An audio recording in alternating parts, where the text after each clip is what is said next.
Hello students, कैसे हैं आप लोग। उम्मीद करती हूँ आप लोग स्वस्थ होंगे, मस्त होंगे, व्यस्त होंगे और अपने बोर्ड एग्ज़ाम की तैयारी में लगे हुए होंगे। तो चलिए मैं आप लोगों के साथ लेकर आई हूँ क्लास 10 क्षितिज बुक गद्य खंड से नौबत खाने की इबादत। पाठ का नाम है नौबत खाने की इबादत और लेखक का नाम है यतीन्द्र मिश्र। ये जो नौबत खाने का इबादत जो पाठ है ये यतीन्द्र मिश्र का लिखा हुआ है। इसमें शहनाई वादक बिस्मिल्लाह खान का संगीतमय जीवन का वर्णन किया गया है। आप लोग बिस्मिल्लाह खान का नाम सुने होंगे, बहुत मशहूर शहनाई वादक थे जिनके जीवनी के बारे में इस पाठ में विस्तार से बताया गया है। बिस्मिल्लाह खां का बचपन का नाम अमीरुद्दीन था। अमीरुद्दीन का जन्म बिहार के डुमरांव के एक गांव में हुआ था। वह एक संगीत प्रेमी परिवार से थे। उनका परिवार भी संगीतों से जुड़ा हुआ था। अमीरुद्दीन मतलब बिस्मिल्लाह खां 6 वर्ष की आयु में अपने मामा सादिक हुसैन और अली बकस जो सुप्रसिद्ध शहनाई वादक है उनके पास रहने के लिए आए थे। ये जो नौबत खाने में इबादत है, आप लोगों को मैं कहानी की व्याख्या बता रही हूँ और इस कहानी का व्याख्या मैं पाठ पाठ करके बताऊँगी। भाग 1 भाग 2, तो आप लोग भाग 1 भाग 2 करके देखिएगा तो अच्छे से कहानी आप लोग को समझ में आ जाएगी। तो जो अली बकस जो सुप्रसिद्ध शहनाई वादक के पास रहने के लिए आए थे, वे अपने दिन का शुभारंभ बालाजी के मंदिर में शहनाई बजाकर करते थे। आप लोग समझ सकते थे बिस्मिल्लाह खां एक मुस्लिम परिवार से बिलोंग करते थे, लेकिन उन्हें जो बालाजी का मंदिर बनारस में स्थित है उस पर उनकी इतनी आस्था जुड़ी हुई थी कि अपनी शहनाई का प्रैक्टिस अभ्यास जो भी करना होता बालाजी के मंदिर के पास बैठकर करते थे। अमीरुद्दीन के बड़े भाई का नाम शमसुद्दीन था। जो बिस्मिल्लाह खां थे उनके बड़े भाई का नाम शमसुद्दीन था। वे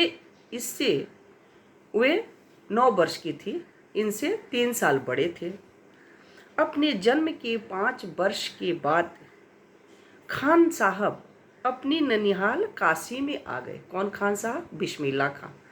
जो बिस्मिल्लाह खां थे उनकी ननिहाल यानी मामा के घर काशी में था, वहाँ पर वो आ गए और शहनाई बजाने के लिए एक रीड होता है, एक प्रकार की लकड़ी होती है जिससे बांसुरी बनाया जाता है। उसी रीड का ये प्रयोग करने लगे और उसी से बांसुरी बजाने लगे।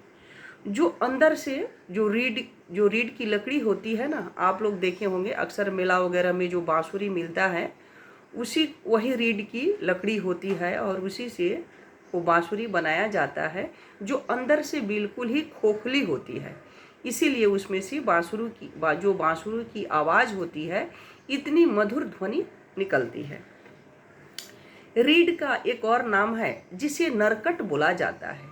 ग्राम इलाकों में, गांव के इलाकों में इस रीड की लकड़ी को नरकट कहते हैं।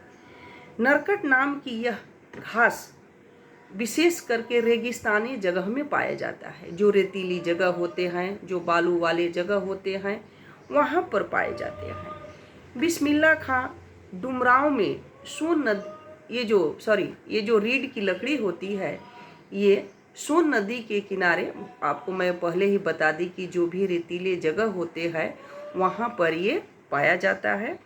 बिस्मिल्लाह खां का जन्म स्थान और उनका परदादा उस्ताद सालर हुसैन डुमरांव निवासी थे, इसलिए डुमरांव एक महत्वपूर्ण स्थान बन गया।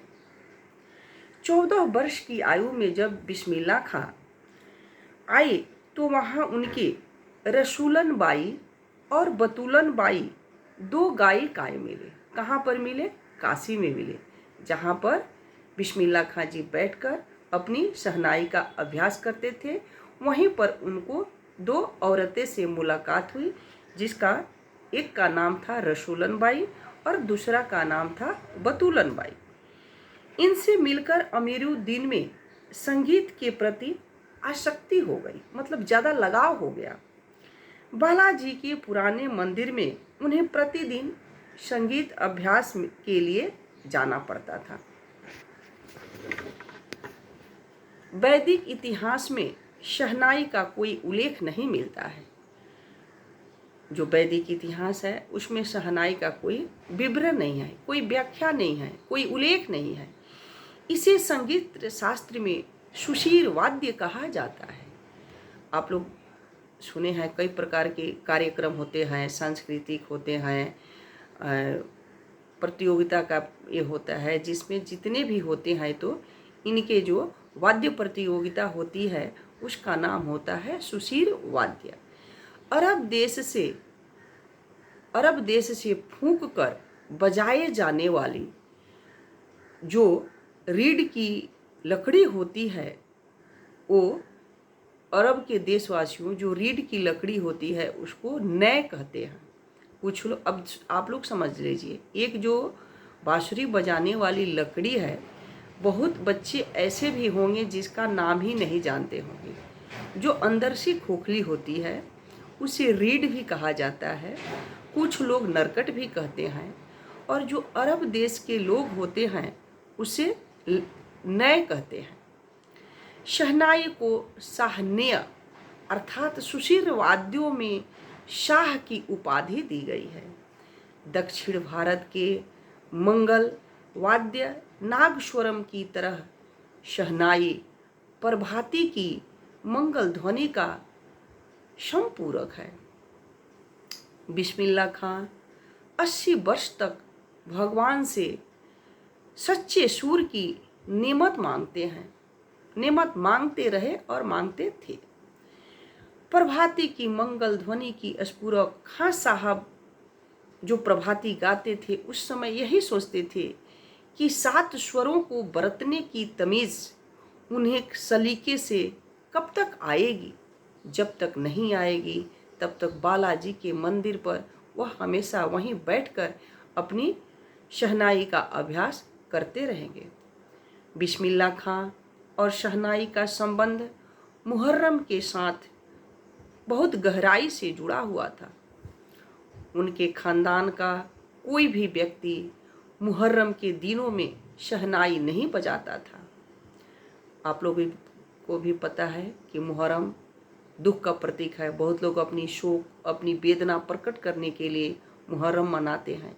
इसीलिए बिस्मिल्लाह खां मुहर्रम के अवसर पर अपनी शहनाई नहीं बजाया करते थे।